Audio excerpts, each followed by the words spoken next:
He never imagined that after working himself to the bone every day for the farm owner, he would end up being sold at a high price simply because he was too diligent and too good at his work. Although he was an enslaved man without freedom, he had already built a family here. Filled with anger, he refused to leave his loved ones. He knew that once they were separated, it might mean never seeing each other again in this lifetime. But as an enslaved man, his desperate struggle was powerless before fate. When the guard raised his gun and aimed at his wife to threaten him, Peter finally stopped resisting. To protect his wife and children so they could live in peace, he reluctantly turned around and stepped onto the prison wagon. At the moment of parting, he shouted to his wife and children that they would always be a family. Always. After traveling for an unknown amount of time, the wagon finally reached its destination. Seeing the severed heads hanging on wooden stakes along the road as a warning to enslaved people, Peter immediately sensed that life here would be even harsher than on the previous farm. Soon the wagon door opened, and he, along with several others,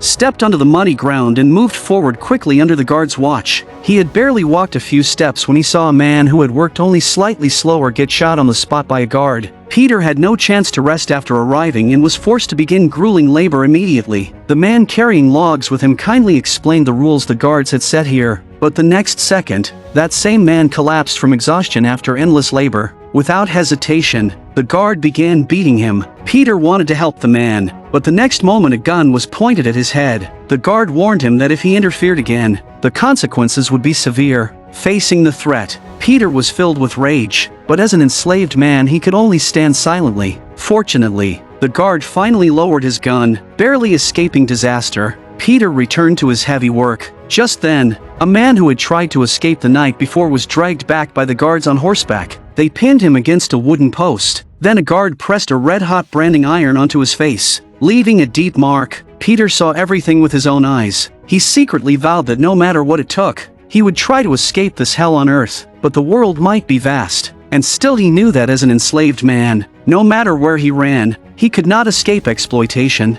Until one day, he overheard two guards talking, saying that Lincoln had freed enslaved people in Baton Rouge. Large numbers of people were heading there from all directions. This sudden good news brought a spark of hope to Peter. Just then, one of the guards clutched his stomach in pain. He accused the man who brought his food of poisoning him and shouted that he would have him torn apart and fed to dogs. Peter, kind at heart, stood nearby filled with sympathy for the man about to be punished. But the next second, the guard turned on Peter, yelling at him for staring and punching him to the ground. Stubborn as ever, Peter stood back up with anger burning inside him. As punishment, the guards chained his neck and tied him to an aggressive dog. They wanted to break him and turn him into someone obedient, but instead of making him submit, their cruelty only strengthened his resolve to escape. After that, Peter used every spare moment to spread the idea of freedom among the others. After many days of effort, he found more than a dozen people willing to escape with him, but before they could finalize their plan, the guard who had beaten him earlier ordered Peter to help bury a body. While Peter was digging, the guard signaled to his partner, intending to kill him on the spot. But Peter sensed the danger. Realizing what was coming, he prepared himself to fight back at any moment. Then, suddenly, a distant explosion sounded. Peter seized the opportunity and struck first. The companions who had promised to escape with him shouted that the moment of freedom had arrived. The next second, all the enslaved people rose at once and ran in different directions, throwing the entire camp into chaos. The guards opened fire, shooting at anyone who tried to flee. Although Peter had been shot in the right leg, he and three companions used the chaos to escape into the woods beside the camp. They ran without daring to stop. Not far behind them, several guards on horseback were closing in. Very soon, a river blocked their path. Even though the water was full of dangerous alligators, Peter and the others still stepped in without hesitation. Only one companion stood on the shore trembling, too afraid to enter the water. At that moment, the hunting dogs brought by the guards lunged at the frightened man. Hearing his screams, Peter could only force himself to move forward with great sorrow. They had just climbed onto the far bank when the guards following the dogs arrived. Although they had lost one companion, they had no time to grieve and instead ran even faster. To increase their chances of survival, the three who remained split up and fled in different directions. Peter had no idea how long he ran alone before he stumbled upon a house in the forest. Taking advantage of the owner's absence, he quietly approached, scooped up a spoonful of water, and drank desperately. Then he stood up quickly, grabbed a bedsheet, and stole several potatoes. but a little girl spotted him. She shouted that an enslaved man was escaping and pulled the alarm bell beside the house. The guards chasing Peter heard the bell and immediately rushed toward the sound. Seeing them arrive, the girl pointed toward the direction Peter had fled. The guards instantly charged that way. Meanwhile, the fleeing Peter hid behind a large tree, tore the sheet into strips, and tied them tightly around his wounded right leg. He did not dare to delay and immediately continued his desperate escape, but the guards soon arrived again with their dogs. To avoid being tracked, Peter endured the pain and slipped into the water. Before long, the guards reached the pond. Seeing them appear, Peter slowly lowered his head beneath the water. The guards stared at the alligators in silence, never imagining that Peter was hiding in a place filled with predators. 3 of them split up and continued the search along the edge of the pond. Nearly drowning, Peter waited until they left, then crawled out of the water, gasping for breath. Just as he was about to climb ashore and keep running, a fierce alligator dragged him under, sending him into a deadly spiral. He barely escaped its jaws and used a wooden branch to fend off a second attack. Seizing the moment, he pulled out the knife at his waist and stabbed the alligator again and again. No one knew how many times he struck before the creature finally stopped moving. Thanks to a mix of courage and luck, Peter survived yet another deadly encounter. Although he lived, the fight had left him covered in wounds. To avoid another attack from wild animals, he climbed a tall tree and did everything he could to treat his injuries. Blood dripped from him drop by drop like falling rain. Peter was exhausted and barely conscious. In a daze, he once again saw the moment he had been forced to part from his wife and children. At their farewell, he had promised his wife that he would survive and return home to them. To keep that promise, he endured the pain again and pushed his weary body forward, repeating, "I want to go home.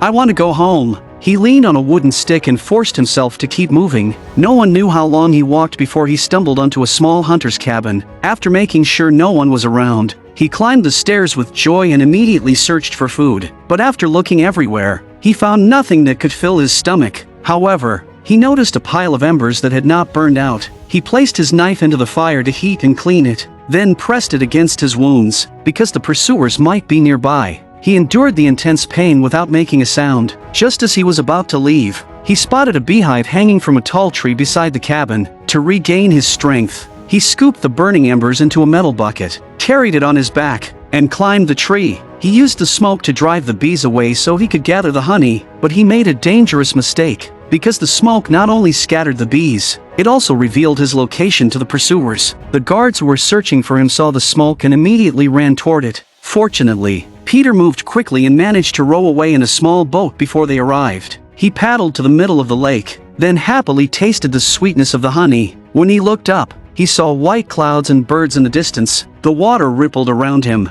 and the honey lingered on his lips. In that moment, for the first time in his life as someone born into slavery, he felt the beauty and peace of freedom. For those of us born free, it is impossible to truly understand how precious this feeling was to him. But happiness is always brief. As Peter was immersed in this moment of freedom, the sound of barking dogs suddenly came from behind him. Clearly the pursuers were close. He panicked and immediately began rowing again. He had barely stepped off the boat when the guards chasing him arrived at the exact spot where he had come ashore. Having escaped once more, Peter dragged his injured, exhausted body onward. Then he unexpectedly encountered one of the companions who had split off earlier. Hearing the dogs closing in, the furious man believed Peter had led the pursuers to him. Burning with anger, he aimed his gun at Peter. Peter quickly explained that it wasn't intentional and warned him not to fire, because once a shot rang out, neither of them would escape. Still angry, the companion lowered his gun and continued running, but soon the barking was so close it left them no choice but to hide.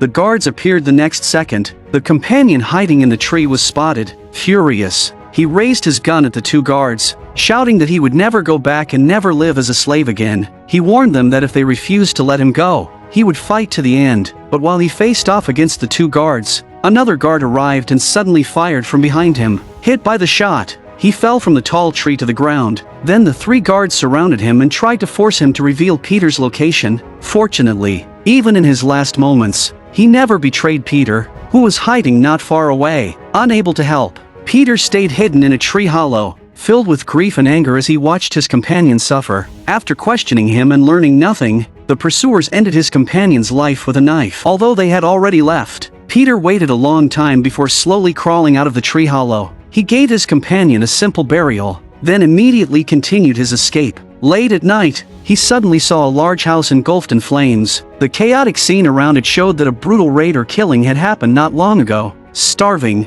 Peter couldn't afford to think too much and walked inside with his knife, hoping to find food. As soon as he entered, he saw a table full of dishes. While he devoured the food, he suddenly heard a sound from the bedroom. He approached cautiously and found a young boy lying on the floor, barely alive. Peter carried the boy out and tried his best to comfort him and ease his pain, but the next second, the pursuers who had been chasing him appeared behind him. Kind-hearted as he was, Peter's first instinct was not to flee but to protect the dying boy. He begged the pursuers to give him a moment so the boy could leave the world peacefully, but they refused, insisting on taking Peter back immediately. At that moment, the boy closed his eyes for the last time. Seeing this, the pursuers ordered Peter to stand and follow them. Helpless, Peter slowly rose, but when they weren't looking, he quietly removed the cross from the boy's neck and held it tightly in his hand. Then Peter seized the opportunity and struck. After taking down the pursuer, Peter continued his long escape. He had barely left when another pursuer arrived on horseback. Seeing his fallen companion, the furious pursuer immediately launched one final chase in Peter's direction. At last Peter understood that running endlessly would never bring freedom, so he chose to fight back. Holding the pistol he had taken, he crouched in the grass and waited. Soon the pursuer's dog lunged toward him.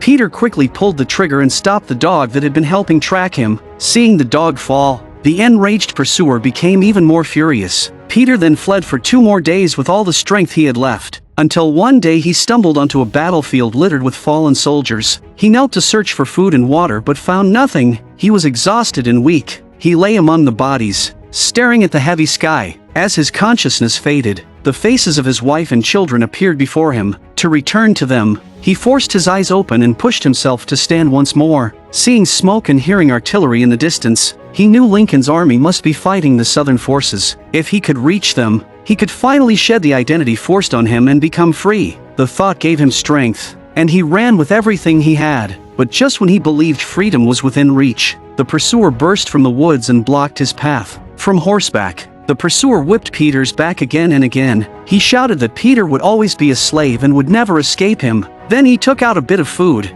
ordered Peter to crawl like an animal, and eat it at his feet. But Peter would rather die here than return to the camp and live that life again. Terrified and furious, Peter knelt silently. Seeing this, the enraged pursuer drew his pistol and said one final sentence. I told you I was your god.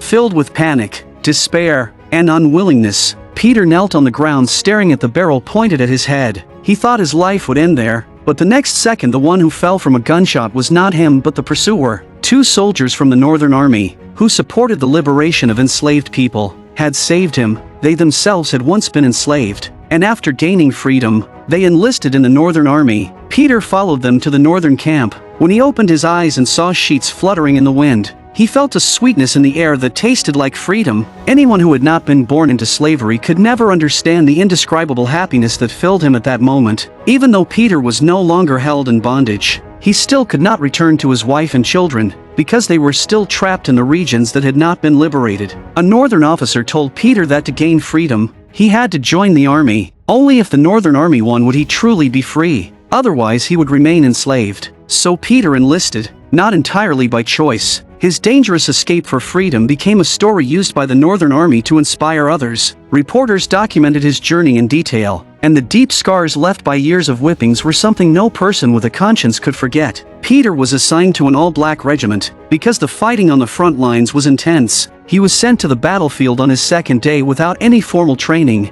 Though brave and determined, he still felt fear and tension in his first battle. Shells exploded around him one after another. Comrades fell one by one. Despite the danger, he charged forward because freedom and the hope of returning to his family were waiting ahead. But just after he fired his first shot, a shell blast threw him into the air. When he woke again, the fighting was nearly over. To capture the high ground, the regiment had suffered heavy losses. Around him lay wounded soldiers crying out helplessly. Even though it was his first battle and his heart trembled, Peter rose without hesitation and charged toward the enemy again. He then fought on the brutal battlefield for more than a year. One day, his unit entered a small town. It was the town where he had been born. He saw that the mansion of the farm owner who had exploited him for years was now in ruins. He also witnessed the owner who had enslaved him being executed by soldiers. Then a black officer announced to all the people who had been oppressed that the moment of freedom had come. From now on, they were no longer slaves but true free individuals. Hearing this, those who had been enslaved since birth burst into tears. Peter looked everywhere in the crowd for his wife and children. No matter how he searched or called out,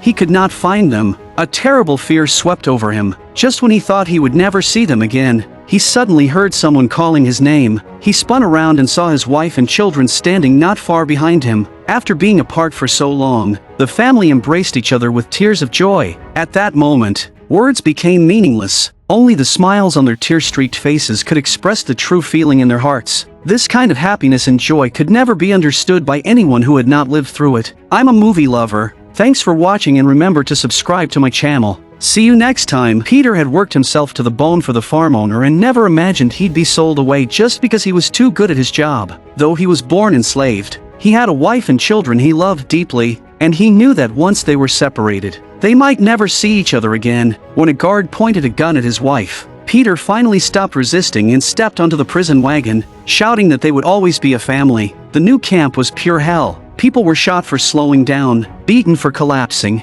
and branded in the face for trying to escape. Peter secretly spread the idea of freedom, and when an explosion threw the camp into chaos, he seized the chance and ran. He limped through swamps, faced alligators, starvation, and endless pursuit. But one thought kept him alive: go home. Just as a slave hunter was about to execute him, soldiers from the Northern Army shot the man instead. They had once been enslaved too. Peter joined their ranks, fought for over a year, and finally marched back into the town where he was born, now a place of liberation. As freedom was declared, he searched the crowd in panic, until a familiar voice called his name. Turning around, he saw his wife and children. They held each other, laughing and crying, knowing that this time, their freedom and their family truly belonged to them. I'm a movie lover. Thanks for watching, and remember to subscribe.